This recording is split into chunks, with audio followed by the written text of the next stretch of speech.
All right, I haven't read your book yet, but I skimmed through it. So would you suggest like a couple to read this together? Well, I wouldn't really say a couple. This book is based for individuals. Okay. But even if you're in a relationship, it's a great book for the simple fact from the beginning, we talk about who you are in a relationship.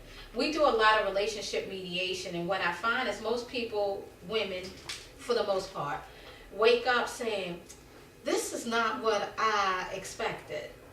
But if you ask them what they expected, they have no idea. So how can you obtain your goals if you don't have any? It's just something missing. Well, what is the something, honey? I'm just something. Okay, we're going to have to stop that. Because sometimes the something isn't the other person. It may be something with you. So when you go through the exercises in the first part of this book, it will help alleviate a lot of those things. Also in the book, we talk about crazy stickers. Yeah, everybody needs a couple from time to time. Women mostly because we're irrational. Crazy stickers is just when you recognize that, oh boy, I'm being irrational. You put one on your forehead and pass them down to your girlfriend. Usually those are what those are for. So when you start doing the exercises, we talk about your strengths and your weaknesses.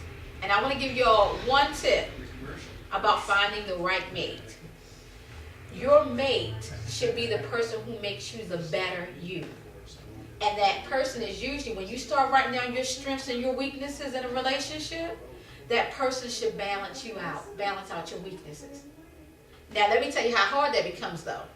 Because they're different, because they balance you out, in the beginning, it seems kind of hard because we just think different. We're just different. He doesn't do it my way. Who does it like that? But the thing about that is you have to recognize that he's not, if he does it just like you, then y'all are really weak on one side. Okay?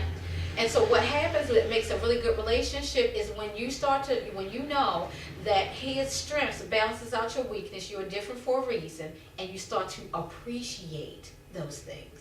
But when you're trying to still think the person is, doing it completely opposite, that's when the problems come in.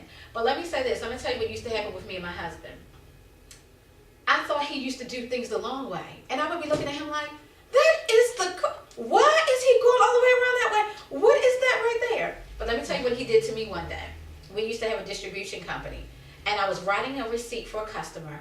And he was over my back and he was saying, why are you writing all that? Why don't you do it? And I was saying to myself, will you just stay out of my space? The receipt is going to get written.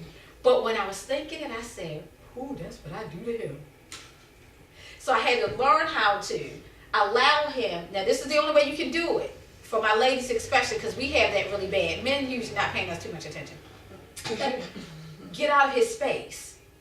He was laying towel on the floor. I'm reading the directions. I'm watching him. I'm looking at him like, that is not what this box said. And I said, you know what? Let me go upstairs. I went upstairs, got out of his space, prayed for him, and for the floor to turn out beautifully, and it did. So again, it's going to be a little tough for some people because you don't do things the same. But remember, that's the best thing for the relationship. You don't do it the same, but it has to complement each other. Okay? So when you do your strengths and your weaknesses, that's going to help you have a whole equation of characteristics that you need in a mate. And it's going to be totally awesome. The only thing I say is that when you do that, give a copy to a friend that you talk to often and you respect.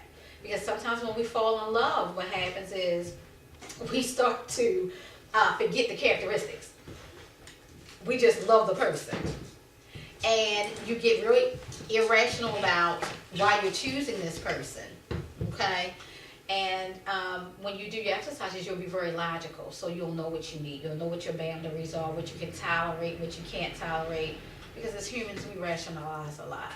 Oh, well, I think I can deal with it because, And so the relationship gets a little old and the sex isn't as good.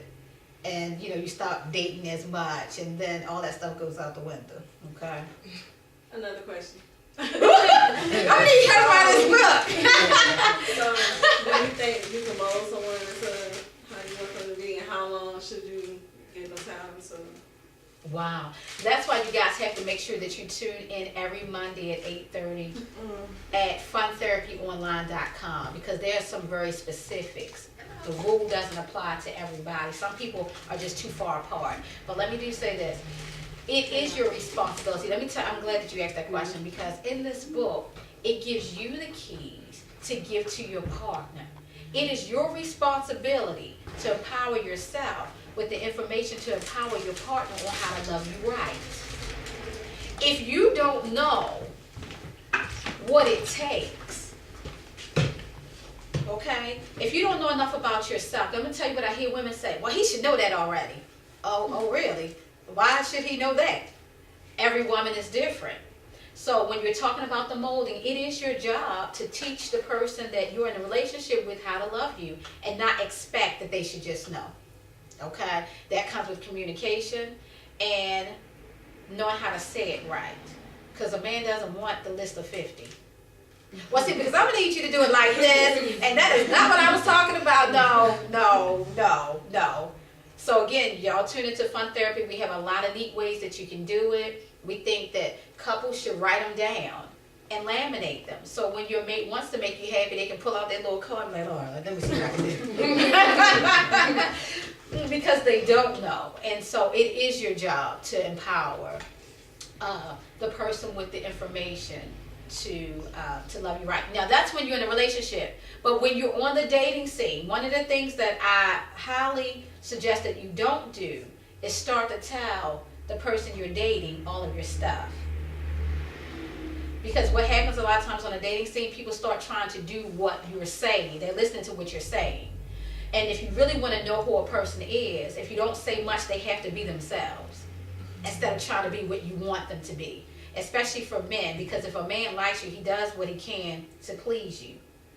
And then 6 months and a year later, that's not really who he is. You'll be like, see, that was that representative. Yeah, you should just don't say much, and he'll just be himself, because he won't know what to do but be himself. So that's the best way. So don't, I meet people on the radio show, I just put all my cards on the table. Who does that? Bad idea. Don't put all your cards on the table. Some of the cards you need to hold. And people talk about the representative. If you go on a job interview, do you go on a job? I'm going to be honest with you. I am going to be late. My car really doesn't work. Of course, people are going to put their best foot forward. And they should. Because you do want to see the best qualities. But then you just have to pay attention and listen. And a person can't really hide who they are if you listen and pay attention. So, that's some good stuff. Are you ready to buy this book? Yes.